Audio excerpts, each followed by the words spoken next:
What does it take to fight and win in one of the harshest environments on Earth, where the cold, the altitude, and the terrain can be every bit as dangerous as your adversary? Our guests today lead the 11th Airborne Division, the Arctic Angels, the Army's premier extreme cold weather warfighting force, born a heroic World War II legacy and reborn in Alaska. We're about to hear how this storied division is transforming, innovating, taking care of soldiers and families at the top of the world.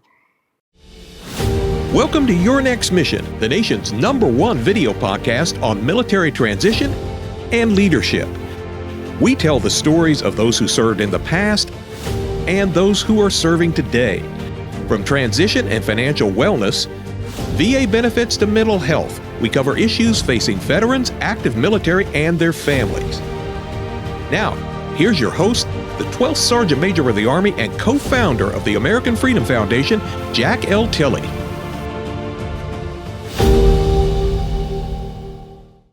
Thanks for joining us today. Before we get started, I'd like to thank our presenting sponsors, Navy Federal Credit Union, whose members are the mission, Purdue Global, where you can start your comeback, and USA, where we take care of our own, with additional sponsorship from Blue Cross Blue Shield FEP Dental and Blue Cross Blue Shield FEP Vision. Together, they make your next mission happen. They love our veterans and families. I say it every week. We love them too. Now I'm excited to introduce today's guest, Major General John P. Cogbill, Commanding General, and CSM David P. Hanson, Command Sergeant Major of the 11th Airborne Division, the Arctic Angels. Together, they lead the Army's premier Arctic extreme cold weather fighting force from Alaska. Sir, Sergeant Major, welcome to the show. Thanks, SMA. Thanks for having us. Thanks, SMA. All right. Well, anytime I get to talk to Army people, I'm just sort of pumped up right there. So we're going to get this rocking and rolling here a little bit. Hey, before we get started here, would each one of you tell the audience just a little bit about yourself? And sir, we'll start with you. All right, absolutely. So I'm John Cogbill from Richmond, Virginia. I commissioned as an infantry officer 32 years ago. It's hard to believe it's been that long. And I've served in the Army in a bunch of different special operations and conventional assignments. Lots of different formations, so airborne formations, Ranger, Heavy, the ABCTs, even had a stint teaching at West Point. This is my second time serving in Alaska. I was here as a company commander from 99 to 02, so it's great to be back in Alaska. And bottom line is I have not made this journey alone. I am married to my high school sweetheart. We have 3 children. Our oldest, our son, is a Ranger down in Fort Benning, Georgia right now. And we've got 2 daughters at UNC Chapel Hill. One's a senior and one will be a freshman this fall. All right. Well, God bless you, sir. Well, that's. Do you like Alaska? I mean, I've been to Alaska one time. It was so cold I had to go back home. I love Alaska. Yeah, it was super hard to leave the first time. I feel blessed to have the opportunity to come back. There you go. And I think it's something that everybody has to experience for themselves. And we appreciate that you came in the wintertime because our real friends visit in the winter. But you got to come back in the summer for some of the fishing as well. Hey, there you go. Hey, Sergeant Major, how about introduce yourself? Tell the audience a little bit about yourself. All right, Sergeant Major, I got to start out with a loud, thunderous hooah. All right, that's what I'm It's an pumped up Army already. thing. It's a mindset. It's a culture. In fact, you were my SMA. I know I'm dating myself. So, Sergeant Major, thanks for having us on. I know you got a wide variety of viewers out there, retirees, vets, active duty. So we really appreciate it and honored to tell our story with the 11th Airborne Division. My journey started about 30 years ago, 1996, when I joined the Army as a infantryman. So served in a variety of units, mostly light infantry and airborne forces. And then this is not my first time to Alaska. I actually was blessed to have the opportunity to come up here and serve as an Operations Sergeant Major, as well as a battalion CSM. So this is my second time back. Family and I love Alaska. So 30 years, been married 26. We are Army family. I have 2 sons that serve in the Army, actually in this great division. My older son, he serves in 211. He's a paratrooper, infantryman by trade, and then my son-in-law also serves here in 211. So I have 3 wonderful kids, and I'm actually a granddad now as well. He's 4 months old.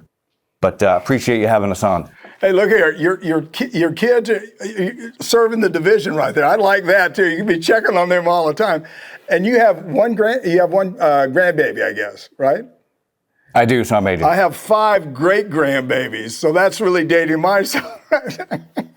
Yeah, but kids are one. I like it so much. So I like playing with them. They like more than anything else. I like buying them gifts and spoiling them and sending a little butt home. So that's always a lot of fun for me. Hey, sir, the 11th Airborne Division has a proud legacy. What are some of the key campaigns the division participated in, and how did that help you shape today's Army? Well, thanks for the question, Sergeant Major. I hope we have a long time because I love talking about the history of the 11th Airborne Division because I think it's a very rich history, and it's a history that's largely unknown by most Americans because it all occurred in the Pacific.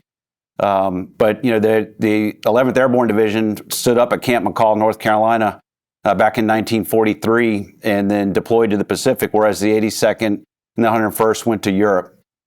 So after forming and then quickly deploying to the Pacific, they landed in New Guinea, where they stood up another airborne school, continued to train airborne operations, and then prepared for their first fight in Leyte. So they in 1944 they fought in the jungles of Leyte, and then transitioned to operations in Luzon, conducted a parachute assault at Tagaytay, and then basically liberated Manila.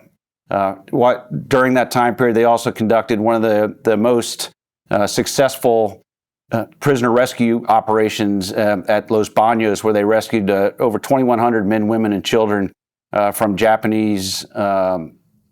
Japanese forces, and without losing a single prisoner. So it's very, very well executed, and very little people understand just everything that went into that operation.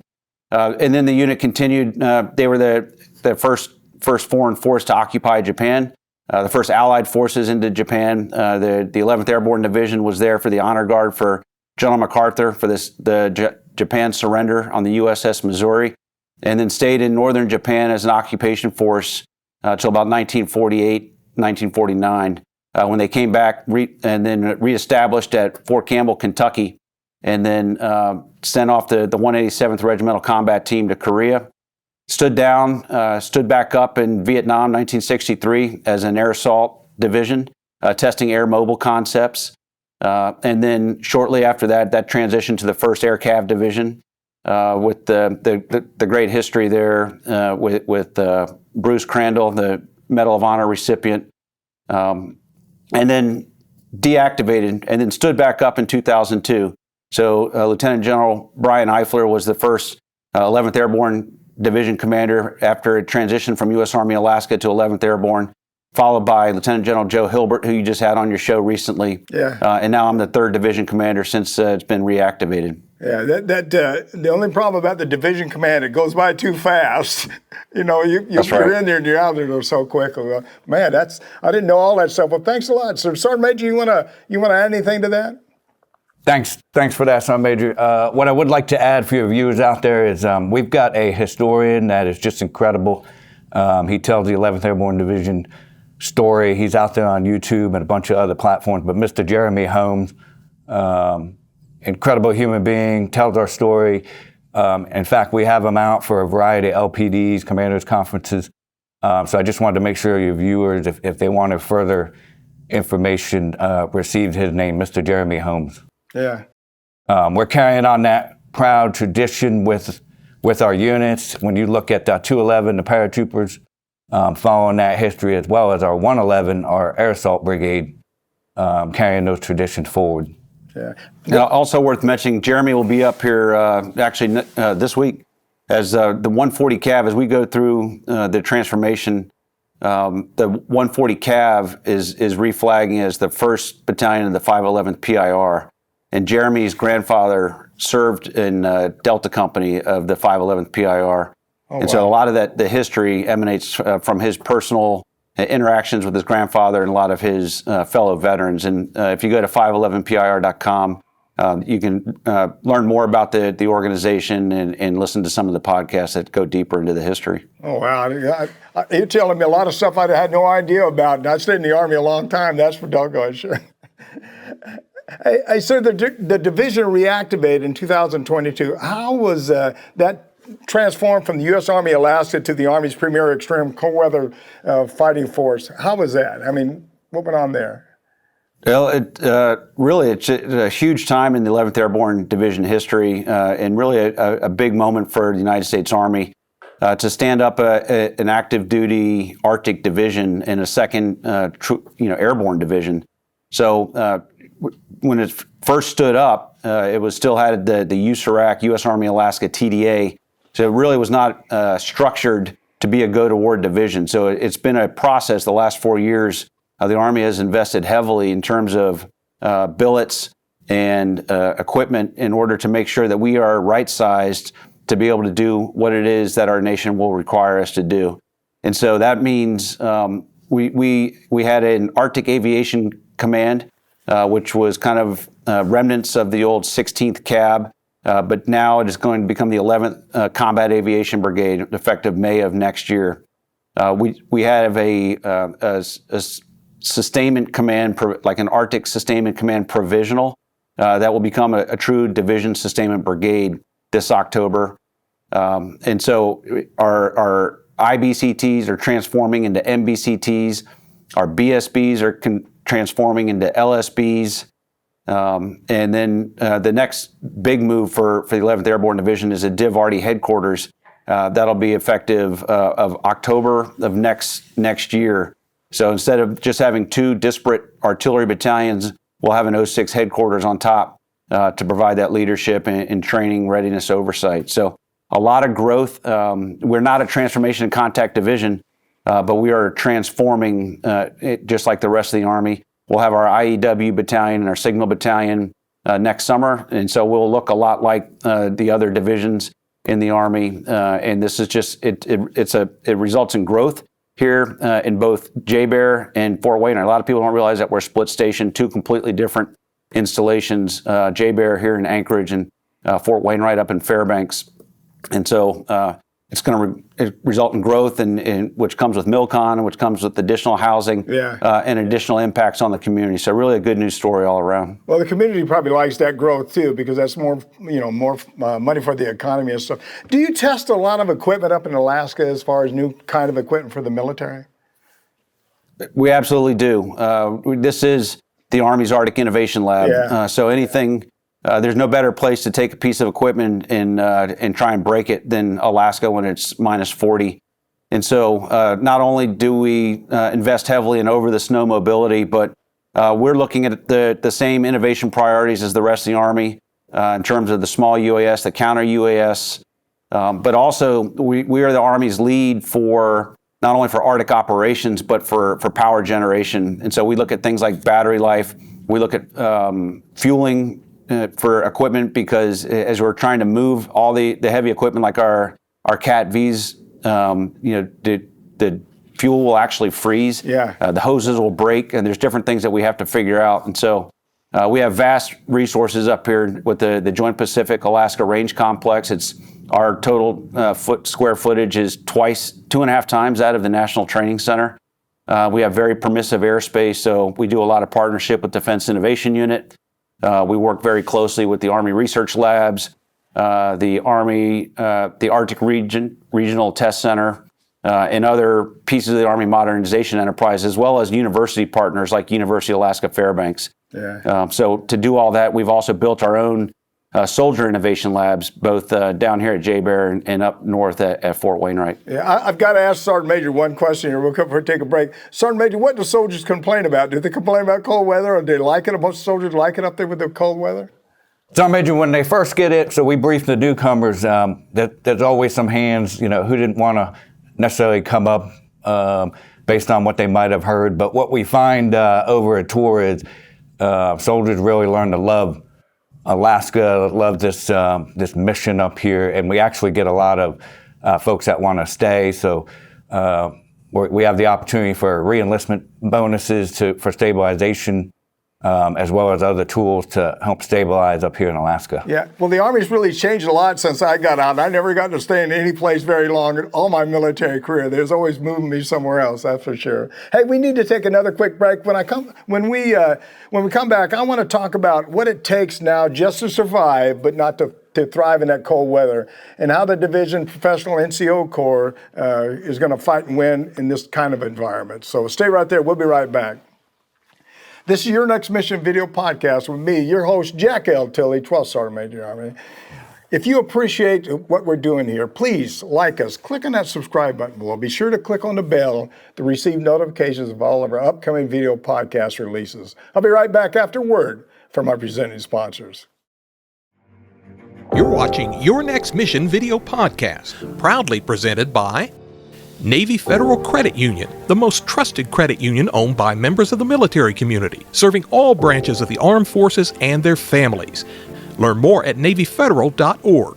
Their members are the mission. Purdue Global. You're ready for a comeback, and with Purdue Global, you can do more than take classes. You can take charge of your story, of your career, of your life. Earn a degree you can be proud of and get an education employers respect. Start your comeback at PurdueGlobal.edu. And USAA. A century ago, our founders made a promise to always take care of their own. That promise is still at the heart of everything we do, and why our members know we'll do what's right. Because at USAA, we take care of our own. Now back to your host, the 12th Sergeant Major of the Army, Jack L. Tilley.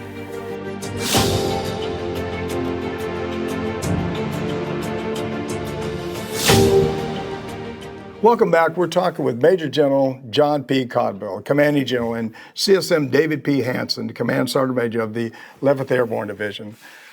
Sergeant Major, given this complexity of the living operation in Alaska, how is the force thriving versus surviving in extreme cold weather environments around the globe?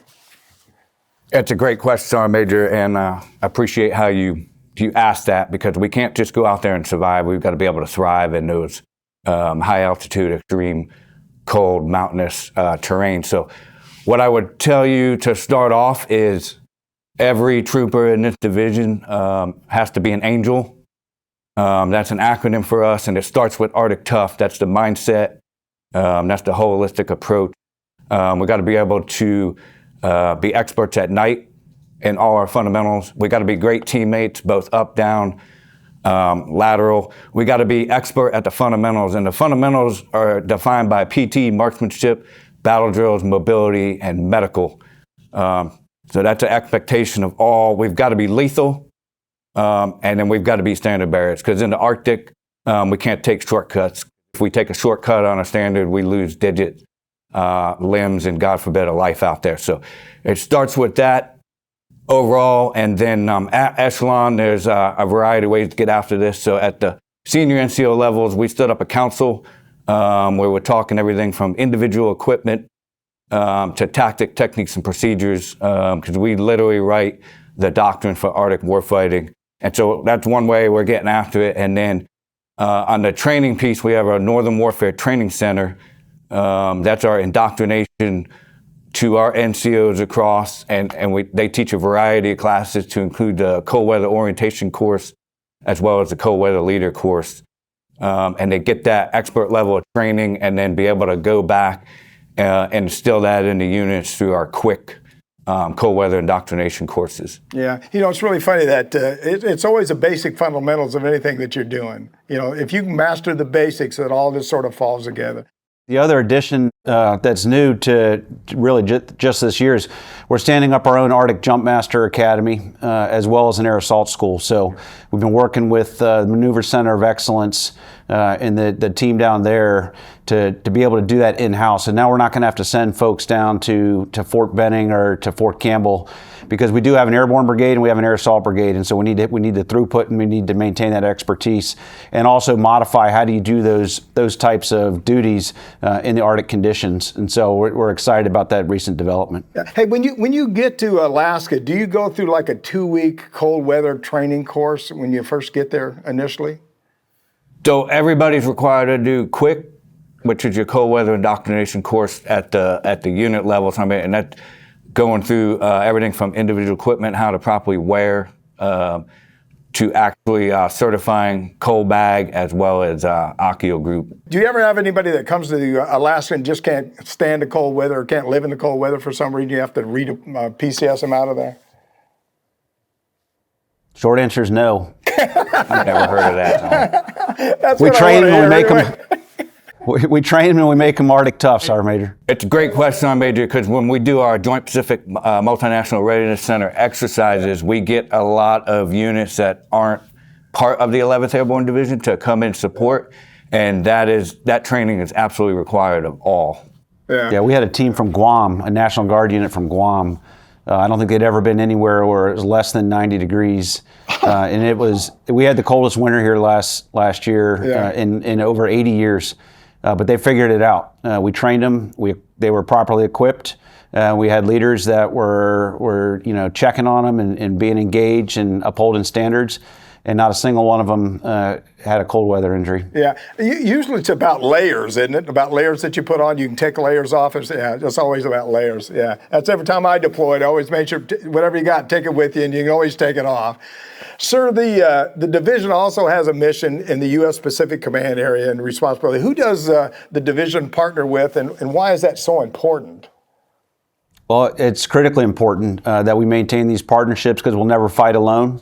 And so through the Operation Pathways exercises, all the units in U.S. Army Pacific conduct operations in the Pacific, and primarily west of the international date line. For the 11th Airborne Division in particular, we focus on Japan as our priority partner, which is ironic and cool at the same time because we were the first foreign force to occupy Japan. We were in Hokkaido in northern Japan. And now they are our premier partner, and we do a ton of training events with them from everything from the tactical level up to the operational level in large-scale exercises. We pull in the Australians. We participate in several of their exercises, the Talisman Sabre. We have our Advon just arrived in India, so we do a lot of high-altitude, extreme cold weather training with the Indian Army.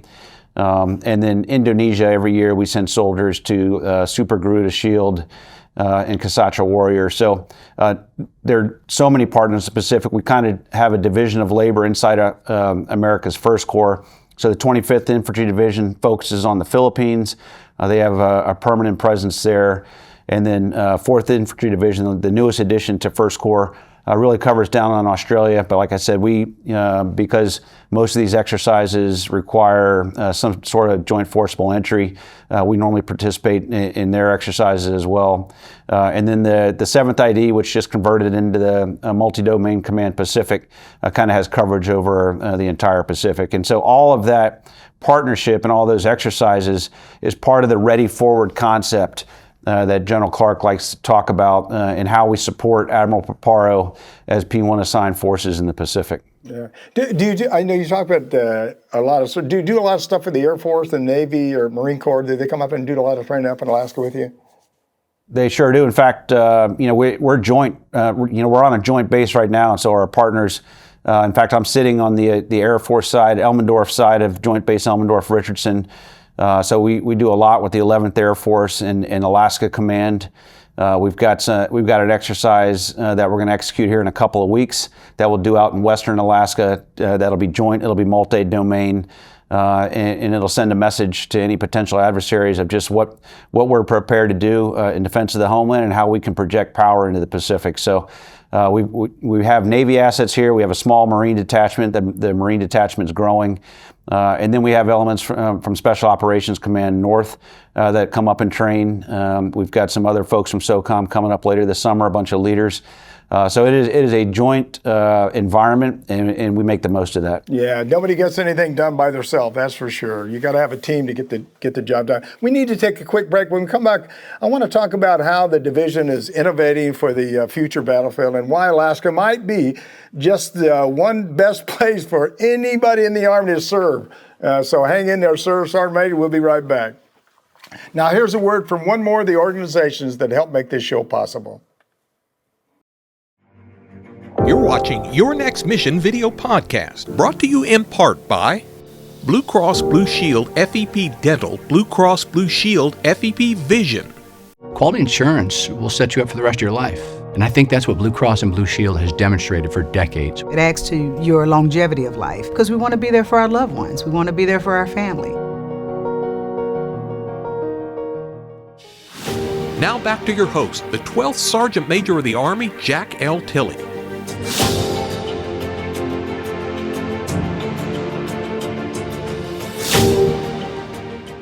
Welcome back. We're talking with Major General John P. Cogbill, Commanding General, and CSM David P. Hanson, the Command Sergeant Major of the 11th Airborne Division at Arctic Angels. Remember, this is your show. We know there's so many issues that directly affect you, and we want to address each and every one of them. So please, let me know what topics you'd like us to cover. You can leave me a message at 844-424-1134 or send me an email at smatilley@yournextmission.org. And guess what? I'll reach back out to you. Sir, Sergeant Major, the Army has deliberately focused on the concept of continuous transformation, which is rapidly bringing innovation to the hands of our soldiers. Sir, how is the division transforming to meet the needs of the Army of the future battlefield, on the future battlefield? Yeah, SMA, so we're technically not a transformation contact division, but transformation is a mindset. And so we've embraced that, and we're figuring out, we're bootstrapping a lot of our innovation efforts here. So not only do we focus on innovating in the Arctic, but there's a lot of soldier-driven innovation for other things, like for small UAS, counter UAS, or just things, pain points that they've identified that they think that there's probably a creative solution for some of their problems. And in order to do that, we've built two innovation labs, one at JBER and one at Fort Wainwright, where soldiers can go in, they can prototype, they can tinker, and they can take good ideas and then try to actually produce something that they can take to the field with them and see if it works. Try to break it. And then if it's good enough, then we can take some of these things and we can elevate it up to the Army Modernization Enterprise. We can go through First Corps' Joint Innovation Outpost, which is similar to what 18th Airborne Corps just stood up. And then they can then find connections or pathways to production through T2Com and through the different elements of the Army Modernization Enterprise. Yeah. You know, years ago when I was Sergeant Major of the Army, somebody sent an email to me and said the jungle boots at the time were the worst boots in the world. You know, the boots that we currently have, the worst boots in the world. Anyway, he said a whole bunch of stuff. And he put his name and phone number and email on the bottom of it. So I actually called him up, and he said a lot of bad words in there too, but I won't say what they were. But I called him up and said, hey, this is Sergeant Major of the Army. No, it's not. No, it's not. Yes, it is. Tell me about the boots. And he said the boots was all screwed up, and he was up in the mountains in Afghanistan or something like that. And he said, I hated them. They would do it. You know, I said, do you have any ideas to correct them? He said, yeah, I do. I said, good. Don't tell anybody, but I'm going to call your through your chain of command, through ForceCom, and they're going to reach down to you and send you to Natick.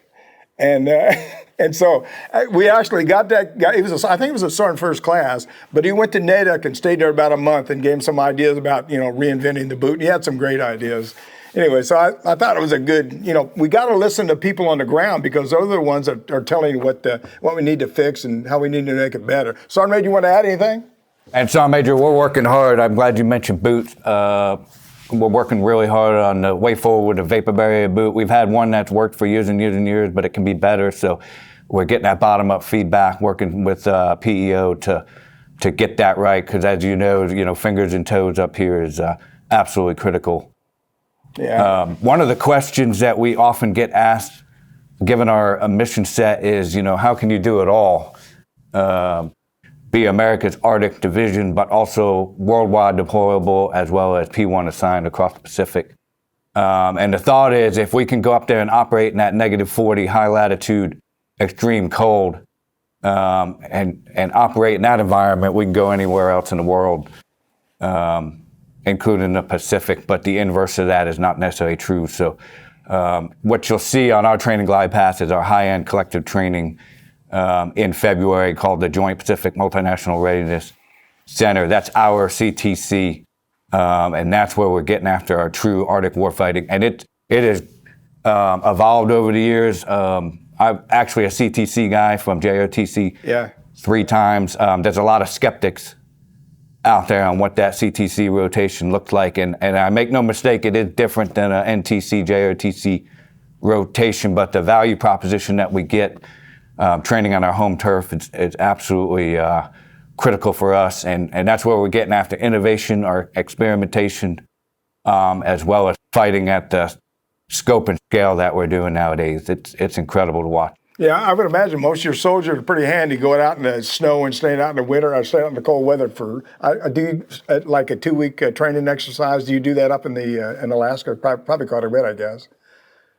They do, and all the brigade. So it rotates each year between 211, 111, and they've got their collective training glide paths. So they'll do their brigade FTXs out in that environment prior to the JPMRC rotation. Yeah, one of the things I always liked deploying. It was always a lot of fun. No distractions. Everything was usually going pretty good in the field.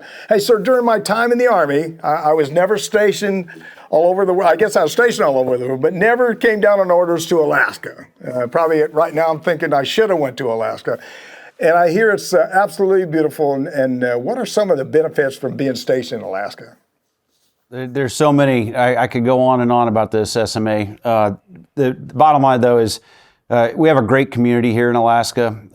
It's a remote, austere location, so we all depend on each other. We have the highest per capita number of veterans in the state of Alaska than any other state in the nation. And they understand it. They've lived it. They understand what we're going through, and they're there to support us and our families through hard winters and great summers. But it causes a really close-knit community. And then, of course, this is still the last frontier, and I evangelize for anybody that hasn't come to Alaska. It's great if you've been to Colorado or Montana or Canada, but if you haven't been to Alaska, you don't get Alaska. You have to be here to experience it. And it is just the wilderness is pristine, and it is very wild. The hunting and fishing is unparalleled. The winters are gorgeous. The northern lights, everything about serving up here, and not to mention, we're probably in the most strategic location in the world. General Billy Mitchell said that the founder of the modern day Air Force said back in the 40s that whoever owns Alaska owns the world, because we have the ability to project power not just in the Pacific but over the pole into Europe, and we can be within 80% of the industrialized world in 8.5 hours or less. And so there's just a lot, which is why the Army and the Department of War has invested so heavily in this unit, because they know that we have a capability that they require, and they need the ability to project that power wherever it is, because we are worldwide deployable. We're assigned to PACOM, but we, as the only Arctic division in the department, we have to be prepared to deploy anywhere in the world. And so that's just a thing that we're very proud of. We're proud of our history and proud of our soldiers that are truly Arctic tough, and they can operate in the toughest conditions in the world. Yeah, so I can tell just by your voice that you love it up there. I do. Hey,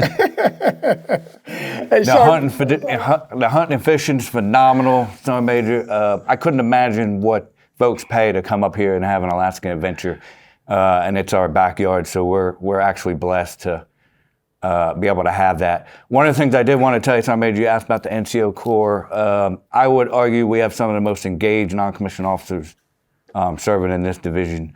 They just have to be based on that environment.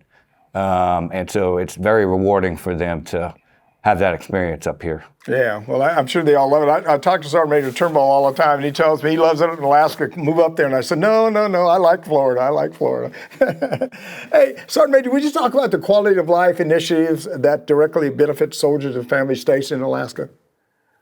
I can, Sergeant Major. I appreciate the question, especially like when you look at Fort Wainwright. The Army invested heavily in quality of life.